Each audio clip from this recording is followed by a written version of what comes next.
Estamos agora no momento da pregação, no momento para onde todo culto converge. Os hinos cantados, o texto lido na liturgia, aponta para este momento. Momento em que iremos ouvir a palavra do Senhor. Convido os irmãos a abrirem as suas Bíblias no Evangelho segundo Lucas, capítulo 14. Leremos dos versículos 25 ao 33. Lucas, capítulo 14, capítulo dos versículos 25 ao 33.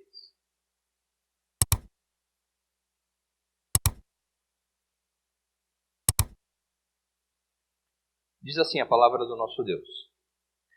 Grandes multidões o acompanhavam, e ele, voltando-se, lhes disse: Se alguém vem a mim e não aborrece a seu pai, e mãe, e mulher, e filhos, e irmãos, e ainda a sua própria vida, não pode ser meu discípulo. E qualquer que não tomar a sua cruz e vier após mim, não pode ser meu discípulo. Pois qual de vós, pretendendo construir uma torre, não se assenta primeiro para calcular a despesa e verificar se tem meios para concluir?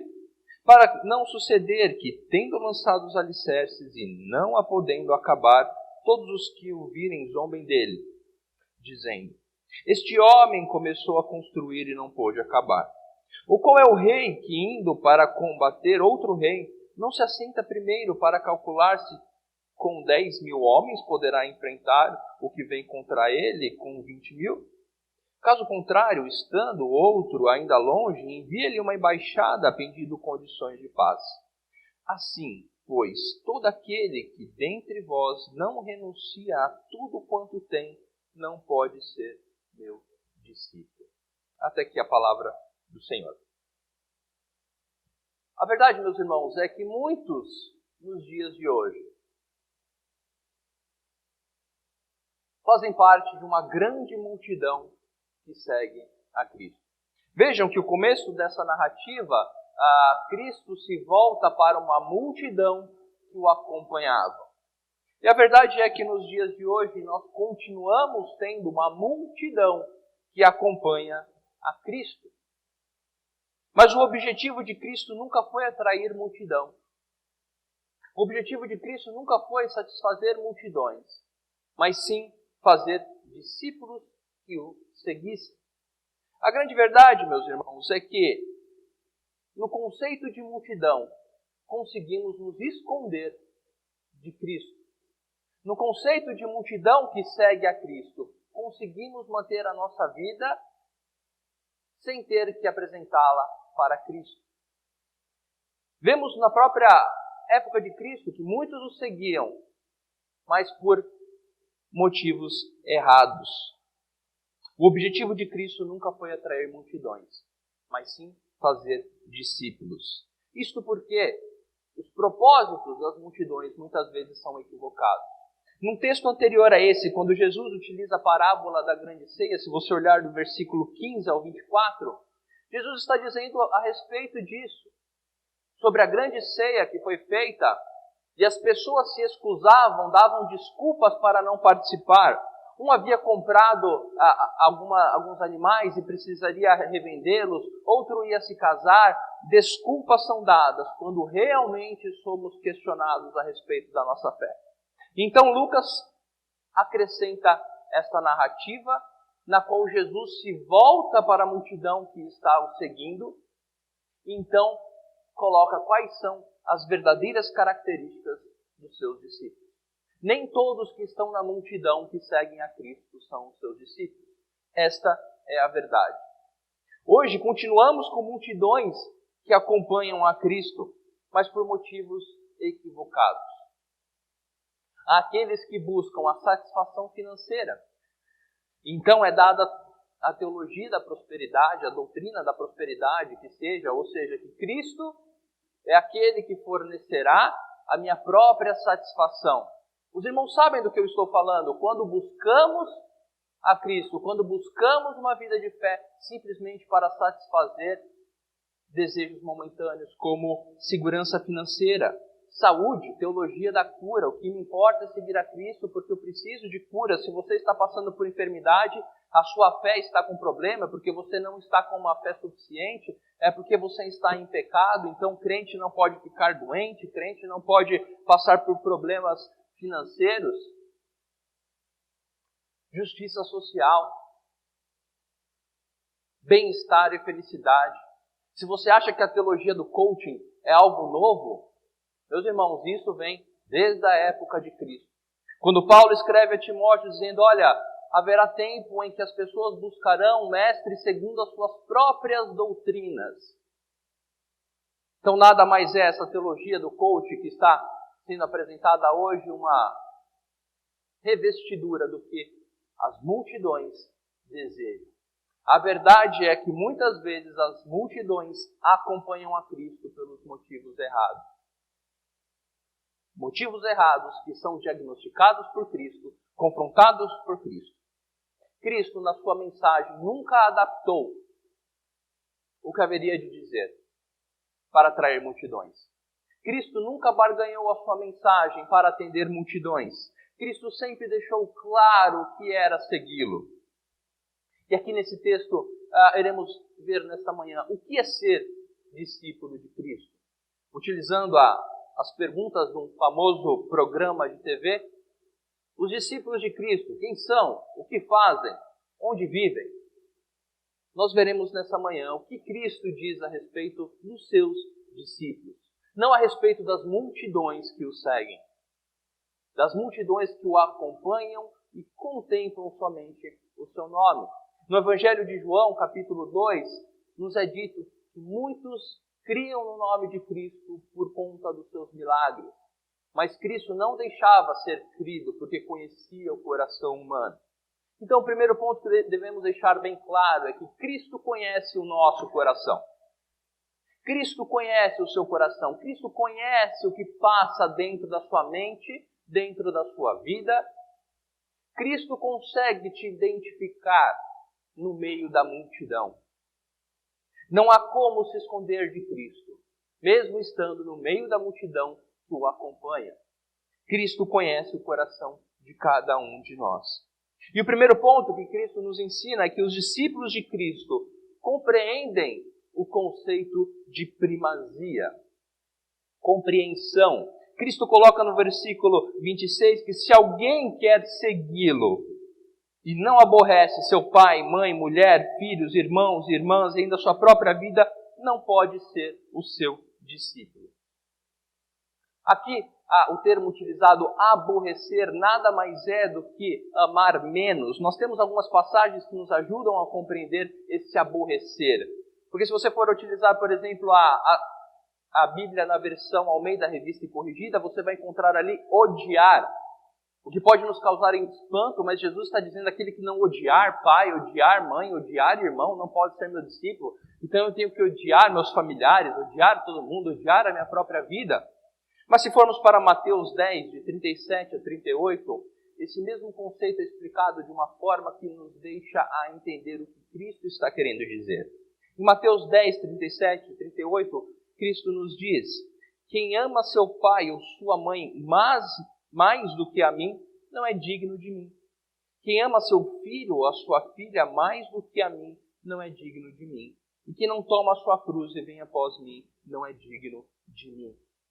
Em Gênesis 29, por exemplo, quando trata Lia, esposa de Jacó, diz que Lia era aborrecida ou desprezada quando comparado com Raquel.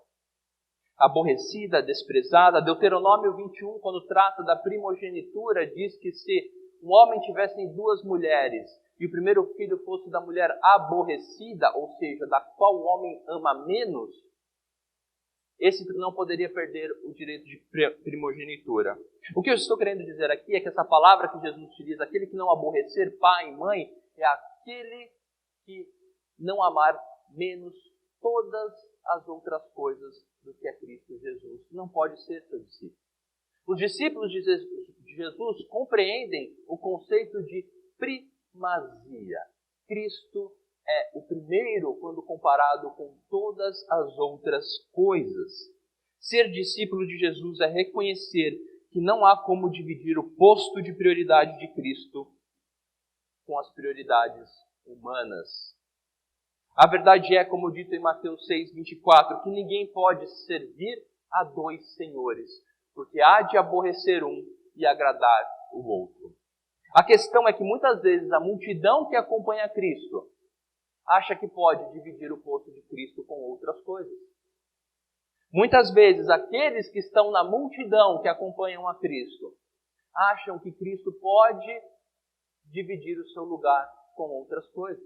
O nosso coração nos apresenta inúmeras coisas que nos parecem dignas de prioridade, dignas de serem equilibradas com a nossa vida de discípulos.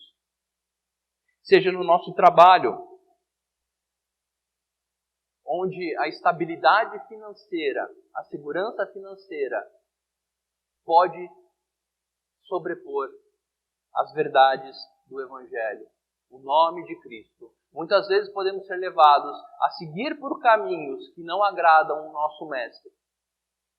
Isso nada mais é do que estarmos colocando a prioridade financeira acima das verdades da nossa fé.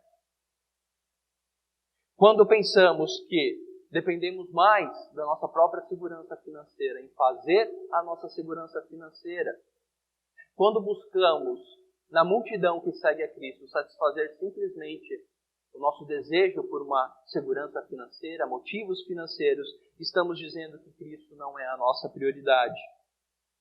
Quando buscamos reconhecimento, queremos ser vistos, queremos ser reconhecidos, e se para isso é preciso negar o nome de Cristo, negar as verdades que nosso Mestre nos ensina, estamos colocando outras coisas no lugar de Cristo.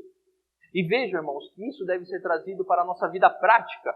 Não pode ficar em cima do púlpito da igreja num domingo de manhã, mas trazer para a nossa vida. Aqueles que estudam, que estão na universidade ou que ainda estão no colégio, essa palavra é para você. Se para você ser aceito pelo grupo de amigos da sua escola, pelo grupo de amigos da sua faculdade, você precisar abdicar dos ensinamentos do seu Mestre Cristo Jesus, você está dizendo que estas são as prioridades da sua vida.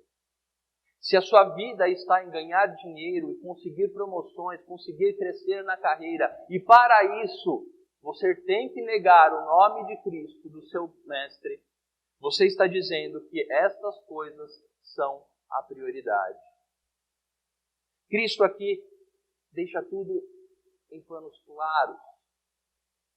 Cristo olha para uma multidão que o seguia e começa a pincelar quem são os seus seguidores ou quem são somente os que o contemplam. Como é a sua vida de discípulo? Como é a sua vida de seguidor de Cristo? No meio da multidão, você se destaca como um seguidor? Não estou falando que não é correto buscarmos segurança financeira, buscarmos fazer parte de um grupo, mas a questão que Cristo está dizendo aqui é que quando colocado na balança, qualquer outra coisa que pese mais do que seguir ao Mestre Jesus Cristo tornou-se a sua prioridade. Motivos nobres, honestos, podem tomar o lugar de primazia de Cristo. A nossa família, filhos, esposa, maridos, quando colocamos qualquer outra coisa no lugar de Cristo, estamos dizendo que essas são as nossas prioridades. Os discípulos de Cristo reconhecem a sua primazia sobre todas as coisas e por isso abdicam disso para segui-lo. O que eu estou querendo dizer aqui é o que Cristo diz aqui, que se for preciso não subir na carreira, se for preciso manter-se a condição financeira para não negar o nome de Cristo, que assim seja. Se for necessário não sermos reconhecidos, se for necessário não sermos aceitos pelos grupos a qual convivemos no nosso dia a dia, pelo nome de Cristo, que assim seja. Vejam, meus irmãos, isso aqui não está sendo algo dito somente para vocês. Todos aqueles que seguem a Cristo passam por isso. Provações financeiras são colocadas em meu coração, desejo por reconhecimento são colocados em meu coração. Desejo por aceitação é colocado no meu coração humano. E se eu não negar isso dia após dia, eu estou sendo mais um dentro da multidão. Estou sendo somente mais um que contempla a Cristo, mas não o segue. Essa é uma verdade que todos aqueles que estão seguindo a Cristo precisam responder para si mesmos. Quais são as minhas prioridades de vida? O que é que toma o meu tempo, os meus esforços? É estar sempre debaixo da vontade do meu mestre ou buscar a minha própria satisfação? Cristo deixa muito claro esse primeiro ponto, que os seus discípulos, aqueles que o seguem, compreendem a sua primazia. Compreendem o lugar em que Cristo deve estar. O segundo ponto é que os discípulos de Cristo sabem que abdicar das paixões humanas não é ficar de mãos vazias. Não é simplesmente dizer não, mas é buscar tomar a cruz de Cristo. Cristo mesmo diz, aquele que não aborrecer pai, mãe, irmão, a sua própria vida, e qualquer um que não tomar a sua cruz e viver após mim, esse não pode ser o meu discípulo. Ser discípulo de Cristo não é só abdicar, mas é tomar. Tomar a nova vida conquistada na cruz. Aqui nessa passagem, Lucas usa de uma forma negativa, aquele que não tomar, aquele que não me seguir. Talvez para uma compreensão melhor, se você virar algumas folhas em Lucas 9, de 23 a 26, nós veremos essa mesma afirmação de uma forma positiva. Lucas 9, de 23 a 26.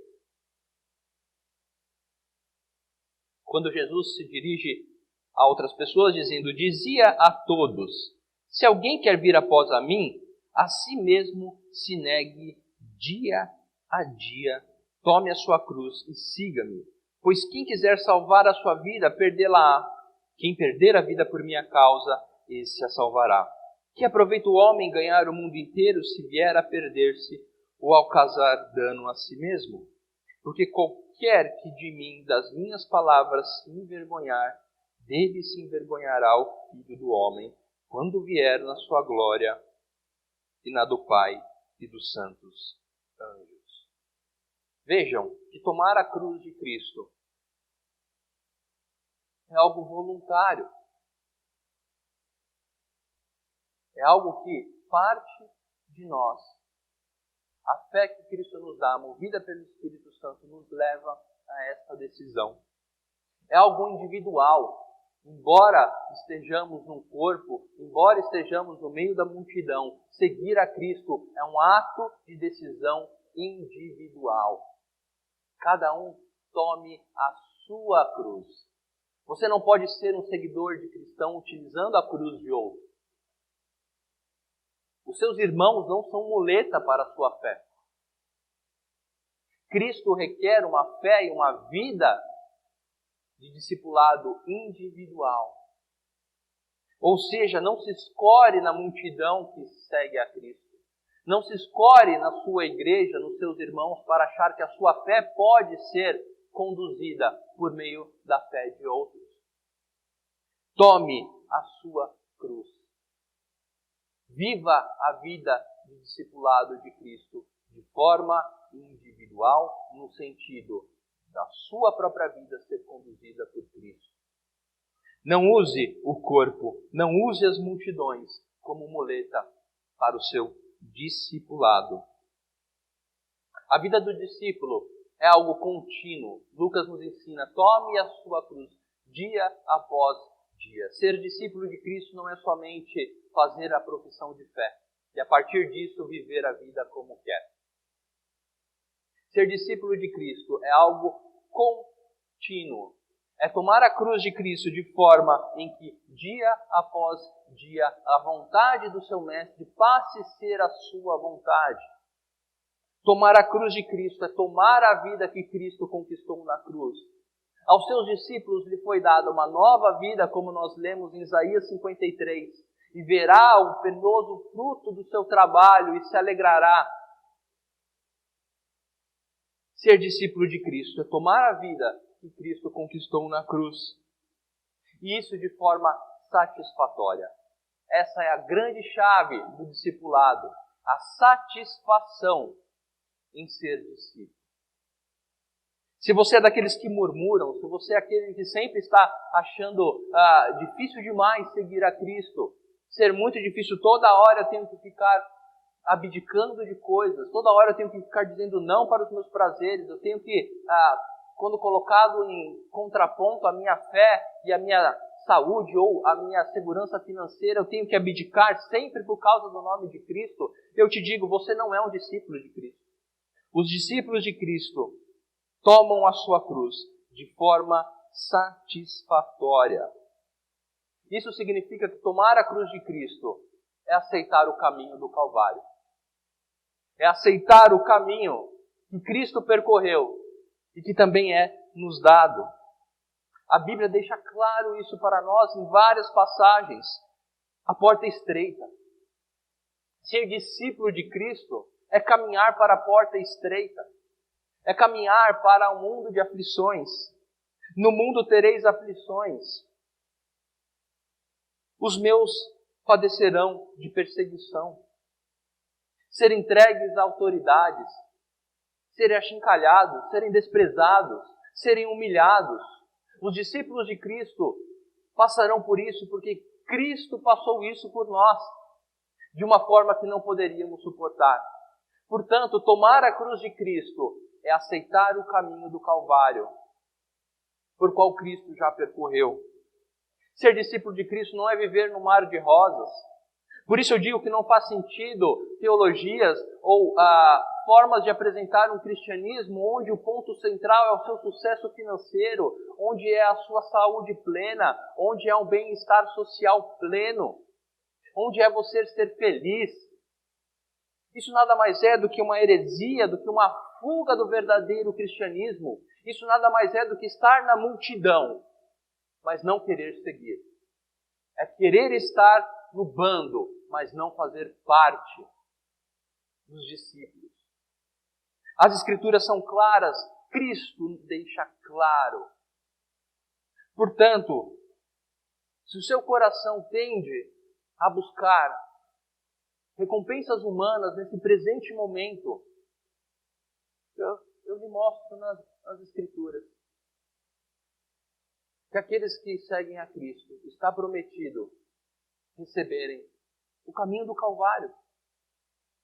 Neste mundo haveremos passar por aflições. Ser discípulo é ter a compreensão do preço que será exigido por esse mundo aos que tiverem Cristo como prioridade em sua vida e mesmo assim continuar seguindo. E aí então Cristo nos ensina isso por meio de duas parábolas, deixando cada vez mais claro a do construtor e a do rei. Cristo diz, o que eu estou dizendo é algo lógico. Qual construtor que quando vai construir uma torre não se assenta primeiro e vê se tem a quantidade de tijolos, de areia, de cimento para construir? Qual rei que quando vai para combate, deixa eu ver se dá jogo aqui, se meu exército consegue combater o outro? Cristo está dizendo para as multidões, ser meu discípulo é pensar nas implicações lógicas disso. Você tem pensado nas implicações lógicas? Ou você tem distorcido seguir a Cristo para que seja ao seu bel prazer? Será que eu tenho analisado quais são as consequências lógicas de seguir a Cristo? Primeiro, reconhecer a sua primazia. Segundo, saber das dificuldades que haverão nesse mundo para aqueles que decidirem seguir o nome de Cristo. Certamente haverá. Certamente. Enfermidades? Possivelmente. Dificuldade financeira? Possivelmente. Ser excluído? Não ser reconhecido? Ser rejeitado? Ser perseguido? Nada disso nos foi omitido nas Escrituras, pelo contrário, foi garantia. Bem-aventurados que choram, que sentem fome, que têm sede, que são perseguidos em meu nome. Felizes são. Bem-aventurados, felizes, ou seja, prazerosos. Somente o cristão pode ter prazer em meio às adversidades, porque é em Cristo que reside a nossa segurança, como cantamos agora há pouco. O terceiro ponto é que os discípulos de Cristo conseguem fazer tudo isso porque tem na cruz o seu propósito de vida. Vale a pena seguir Cristo? Veja que quando colocadas as verdades do que é ser discípulo de Cristo, essa pergunta nos vem à cabeça. Vale a pena? Os discípulos de Cristo respondem sim. Aqueles que não são discípulos, como a Bíblia já nos ensinou, sentirão coceira no ouvido quando ouvirem essas verdades. Não gostarão de ouvir que tem que abrir mão, muitas vezes, de uma segurança financeira. Não conseguem compreender a verdade de que muitas vezes os filhos de Deus, conquistados por Cristo Jesus, passarão por enfermidades nessa vida. Passarão por aflições, passarão por perseguição. Muitos então dirão, não vale tanto a pena. É por isso que vemos tantas pessoas fazendo parte da multidão que segue a Cristo, mas não vivendo o discipulado, não sendo verdadeiros seguidores.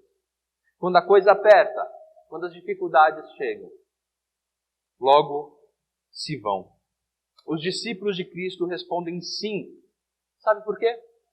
Porque eles compreendem que a cruz que tomaram para si neste mundo é apenas uma representação da cruz que deveriam tomar para toda a eternidade. E esta foi tomada por Cristo.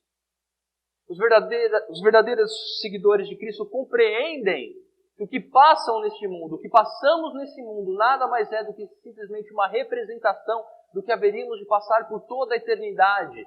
E não passamos porque Cristo tomou esta cruz por nós. Romanos 8, de 32 a 39, Paulo expressa isso. Aquele que não poupou o seu próprio filho, antes por todos nós o entregou. Porventura não nos dará graciosamente com ele todas as coisas? Quem tentará acusação contra os eleitos de Deus? É Deus quem os justifica. Quem os condenará? É Cristo Jesus que morreu, ou antes que ressuscitou, o qual está à direita de Deus e também intercede por nós. Quem nos separará do amor de Cristo? Será tribulação, ou angústia, ou perseguição, ou fome, ou nudez, ou perigo, ou espada? Como está escrito, por amor de ti somos entregues à morte o dia todo. Fomos considerados como ovelhas para o matadouro.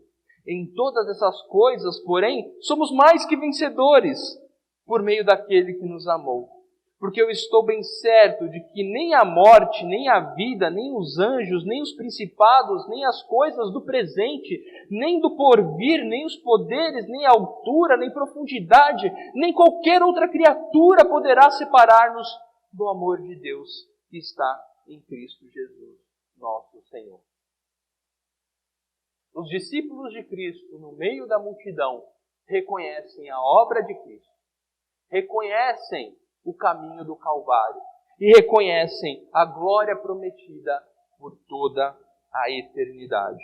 Os discípulos de Cristo não só reconhecem essa obra, como tomam a obra de Cristo para a sua vida. Uma nova vida nos foi dada. Uma vida em que Cristo é a primazia. Uma vida em que abdicar de todas as coisas em nome de Cristo não é um peso, mas uma satisfação. Ser discípulo de Cristo é reconhecer a sua primazia, aceitar o caminho do Calvário, porque confiamos na promessa eterna já garantida. Romanos 8,18, Paulo nos ensina, porque para mim tenho por certo que os sofrimentos do tempo presente não podem ser comparados com a glória a ser revelada em nós. Ser discípulo de Cristo é saber que mesmo em meio às dificuldades que passamos nos dias de hoje, todas as vezes que temos que abrir mão de satisfações pessoais pelo nome de Cristo, as provações, as dificuldades não se compararão à glória eterna que teremos em Cristo, revelada a nós. Em tudo somos atribulados, porém não angustiados, como Paulo nos ensina. Passamos por dificuldades, certamente. Por isso não compreendo pela Bíblia como multidões seguem aqueles mestres segundo próprias doutrinas. Vejam, irmãos, eu não estou aqui defendendo uma vida de martírio, uma vida que você busque sofrer. Mas o que eu estou dizendo é que neste mundo, aqueles que realmente seguirem a Cristo passarão por estas questões e decidir a quem seguirão, as próprias paixões ao nome de Cristo. Se você não tem sido confrontado, reavalie se você já não tem tomado decisões onde Cristo não tem sido a primazia da sua vida. Nos avaliemos e vejamos se estamos fazendo parte da multidão que simplesmente acompanha a marcha, ou se podemos ser destacados por Cristo como seus seguidores, abrindo mão de qualquer coisa que se contraponha a seguir a Cristo, inclusive as nossas próprias paixões. Vejam que Cristo diz: aquele que não amar menos pai, mãe, irmã, amigos e a si próprio. Não é somente coisas externas, mas aquilo que passa em nosso coração. Por isso, meus irmãos, nesta manhã, reavaliemos a nossa vida como seguidores de Cristo, ou como simplesmente parte de uma multidão que acompanha Cristo até onde lhe agrada, certos de que os seguidores de Cristo reconhecem a sua primazia, aceitam o caminho do Calvário, reconhecem que este caminho já foi percorrido por Cristo, nos garantindo uma vida plena na glória eterna. E por isso, como Paulo nos ensina, as aflições, embora sejam aflições, não podem se comparar ao que é a fonte de segurança para os verdadeiros discípulos. Um dia estaremos com o nosso Cristo em nova terra, novos céus, e lá sim gozaremos por toda a eternidade. Veja o que está pesando mais em sua balança: as prioridades momentâneas ou a vida como discípulo de Cristo. Que Deus nos abençoe a lutarmos contra as nossas próprias paixões e cada vez mais buscar segurança nas promessas do nosso Senhor. E que isso seja o que satisfaça o nosso coração. Que sejamos felizes, que a nossa alma esteja bem quando estiver nos passos de Cristo. Que Deus nos abençoe.